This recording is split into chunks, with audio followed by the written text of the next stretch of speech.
This is the story about how becoming a mom changes you as a woman. When I look into my child's face, their first laugh, their embrace, I forget myself and I'm floating in space. Soccer practice, homework, job deadlines. Is finding time for the family to sit down and have dinner together out of the question? There may be more to family meals than just the food.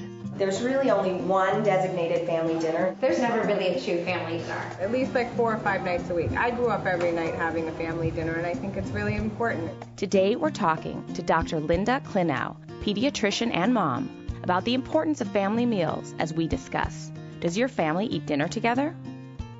When I was growing up in the 50s, I remember my mom cooking and all of us sitting down and eating dinner together as a family. And slowly that kind of tradition went by the wayside.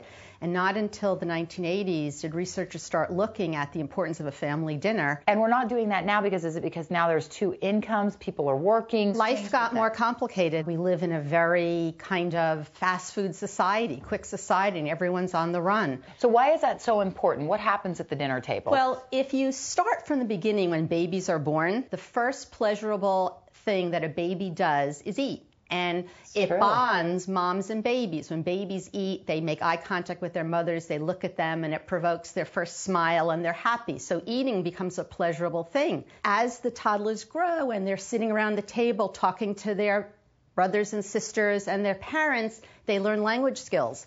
They learn words. Right, that makes they sense. Learn how to, they listen to sounds and they imitate them. So it's, you've got 2 quiet parents. Unless you have 2 quiet, that's true. Not in our houses. Not in our houses. One thing is often he comes home from work late, and I think those are challenges for a lot of people. Yes, and so they are. I try and sit down with my kids, just the 3 of us, even if he's not here. Mm-hmm.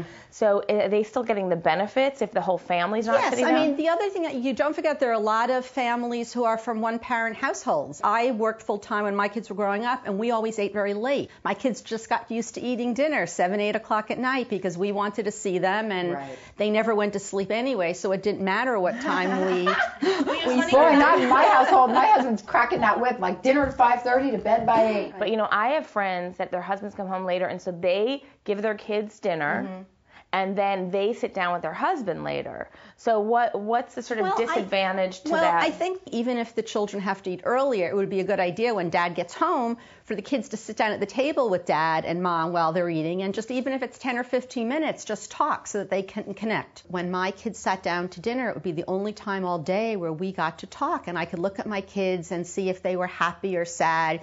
You really got an idea of what was happening in their lives. Even now, when my girls sit down, we always say, you know, Soraya, what was the best part of your day today? Right.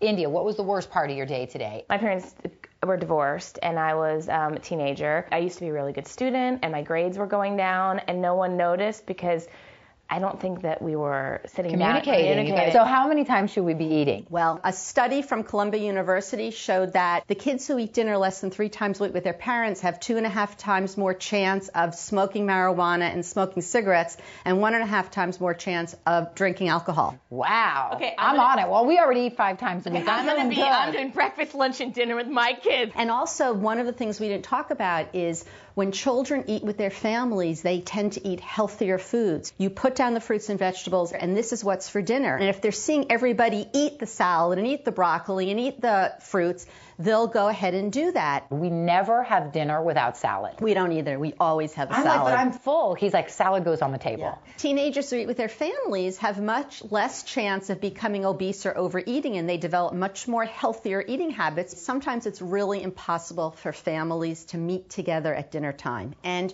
I think that substituting it for a Sunday breakfast or a Sunday brunch or a Saturday breakfast, at least if the families together can put aside 1 or 2 or any 3 meals a week where they can eat together, that would be just as good. I think it's 5 or plus. Yeah. I don't want to fall behind.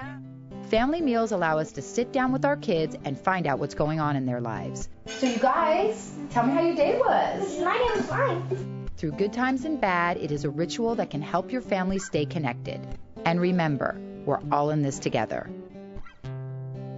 We want to know what's going on in your mom life. So come visit our community at jenandbarb.com. This episode is brought to you by Kraft Salad Dressing. As a Chinese, it's very important. Family dinners is a time for a family reunion. A typical meal might take up 2 hours to make it. So besides bonding, a family dinner is a time to show respect for each other.